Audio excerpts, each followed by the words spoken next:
is it safe to say that when I look out into this room, I see an audience of losers? Losers of time, losers of energy, and losers of money. Harsh? Yes. But that is how senior management often sees their employees. Now imagine for a minute that you are the primary stakeholder of this very large company that for legal reasons will remain unnamed.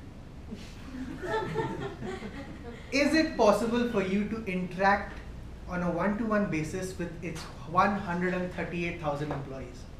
Yes. No, there is not enough time in the year for you to get to know everybody personally. So as senior management, you are forced to reduce human beings into binary quantities. Positive or negative, opportunity or risk, lazy or productive. Good afternoon, Toastmasters and guests. Good afternoon. Productivity is the holy grail. Companies want you to be productive. Continue imagining that you are the largest stakeholder in this company.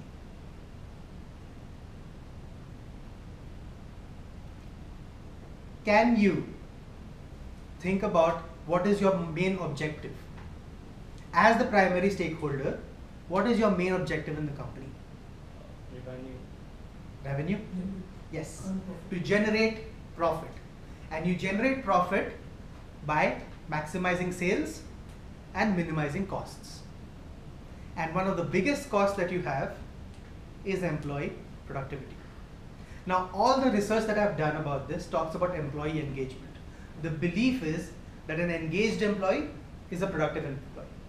In fact, Business to Communicate says that companies which have engaged employees have 202% the productivity of companies that don't have engaged employees.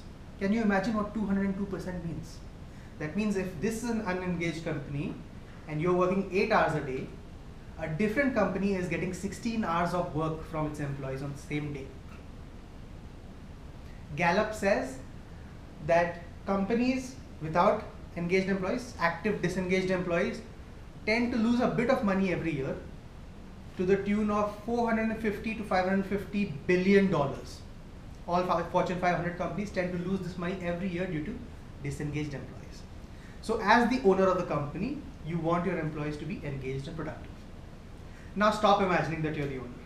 Come back down to normal life. As a regular employee, what do you want? The common misconception is that most employees want maximum salary for minimum effort.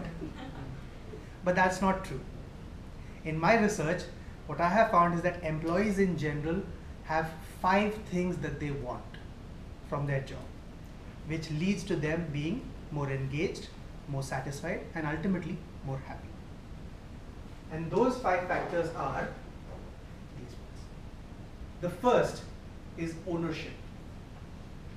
Ownership of your work means that you take responsibility for it, that you feel that you own it yourself and that it is completely under you. Its success depends on your effort and your effort alone. And employees that show their strength on a daily basis tend to be 6 times more engaged and have 8% more productivity, according to Business Insider. So you want, contrary to popular knowledge, you want more responsibility out of your job. You feel appreciated, which leads us to reward. Now, salary is not the only reward you get in your work. Respect is another. Friendship, community, peers. All these are forms of respect that you get which tend to increase your productivity. You also need learning. Now, how many of you feel stagnant at work? Quite a few. This is because you are stuck in a role, possibly. You're stuck in a role where you're doing the same thing again and again and again. And that's quite boring. So if you're not learning, you feel like you're not progressing. And if you feel like you're not progressing, you feel like you're stuck. And your productivity takes a hit and your happiness takes a hit. which brings us to variance. Now, variance means that you are doing different things at work. Beyond just taking part in Toastmasters or taking part in the cricket team, having different things to do at work will increase your productivity. And lastly, balance, the famous work-life balance. What does work-life balance mean? Anybody? What does work-life balance mean for you, Manju? Like both should not affect my personal life, should not get affected by the task which I am doing in the my thought process should be as fresh as when I enter home, or when I come to home I should not carry the things. So everything should be manageable by my side. In that case, in that organization, in my team, the work-life balance is good. Hang on, give him a round of applause, please. That's what work-life balance means, that you're able to take all the aspects of your work and of your personal life and give them enough time as required. Now, it's difficult to remember all of these, right? How do you remember these? I have a cute little acronym because everybody loves acronyms in corporates. Ownership is also autonomy. And learning is also education. And what do you have? When you take all these together, you have balance, reward, autonomy, variance, and education. Employees have to be a little brave. Cute, right? Yeah. So, how do you use this information? How do you bring these 5 variables in your life? Companies in general tend to have a taking personality. Senior management wants to take as much effort as it can from you, and employees want to take as much money as they can from the company. Shift to a giving mindset. As a manager, if you're a manager in this room, try to give these 5 things to your employees and you will automatically get their best effort.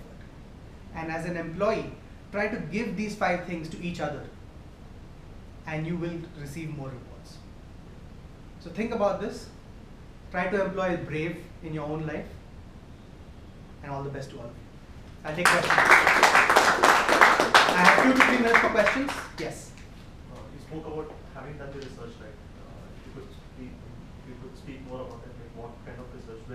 Was there any questionnaire that you prepared and sent out to employees? No. Or was it based on the Secondary. So most of my information is secondary. I didn't have time to do a primary research. I find that I was able to go through Gallup, which is an analysis company, and they pay attention to the Fortune 500 companies. Since we are in a Fortune 500 company, Oracle is ranked 82. I found that to be adequate information.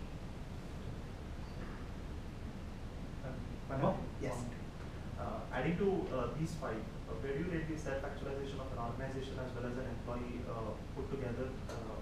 When it comes to being brave for both organizations as well as employees. So where does this term self-actualization for both of them come into picture? So in the sense of self-actualization, you want the companies and the individuals' interests to align.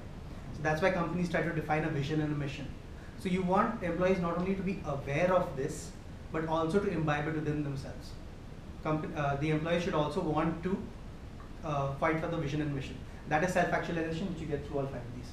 Once you get these, you're satisfied, and then you feel like achieving something beyond yourself. You're not thinking about yourself anymore, you're thinking about something that is bigger than you. And that's where the self-actualization part comes in. Another question. Yes. So you said to incorporate brave in your life. How much do you think do you incorporate of this in your work life? That's a personal question. I'm sure. I hope I'm not being offensive. Mm-hmm. But see, as a presenter who told that you Yes. have to incorporate this, I would like to know how would you do it? So I take on several projects because I was not getting enough autonomy at work. I also do Toastmasters. I have a podcast and a blog that I take care of. And then I make sure to pitch to my manager regularly other forms of user assistance that we can develop. I'm a technical writer, so we write guidebooks and tutorials. So I pitched to him several projects, and this year we are working on another project that we are going to provide.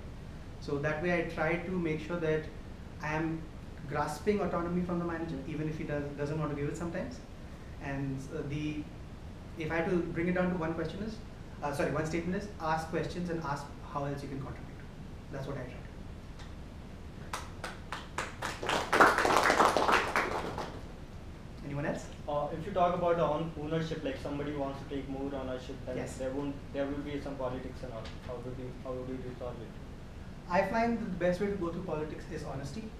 Show to your manager or whoever is in charge that you are ready to take more responsibility. They are worried about you whether you're an opportunity or a risk. So show that you're committed to the cause, show that you're excited about it, show that you're enthusiastic about it, and have a one-on-one conversation. And show that you are ready to take on more work. That is autonomy. Now if I take, like, I will show that I want more work, then they will give all the work. So do you want it or do you not want it?